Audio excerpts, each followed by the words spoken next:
Hello mga buddy, another update buddy. Mo ni katulong hugna sa ato ang video buddy. So karon nga adlaw is non-special working holiday, walay duty pero mamaligya taog pasayan. Salamat kay nabot na mong stock buddy. Salamat kay kuya sa paghatod ug salamat pud kuya sa imong pagdayong sa kuha di pasayan. So buddy ato ning plaster buddy, ablihan na to aning box ug i-check na to ang quality niya buddy kung unsay ang quality.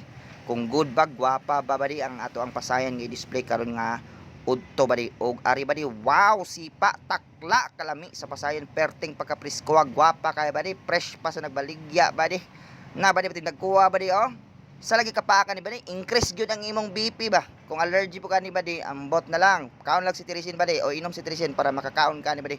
Og dira badi ato aning limpyuhan sa badi, pantanggalon na to ning old nga price tag badi og ilisan na to og bago nga price tag nga atong pasayan karon badi. So kung gusto ka mong apilan ni badi, adto na lang diri badi sa mga badi diri sa may corner Nonye Street, Mabuhay Road, at bang lang gyud siya badi diri sa may Rujon Pharmacy ug Cebuana Luwelier. Diri mo makita badi kay dali lang pud nimo siya, visible po lang atong area tungod kay naay tarpaulin badi nga shrimps for sale. Alright, mula na siya badi ang atong video for today. Salamat sa inyong pagtanaw.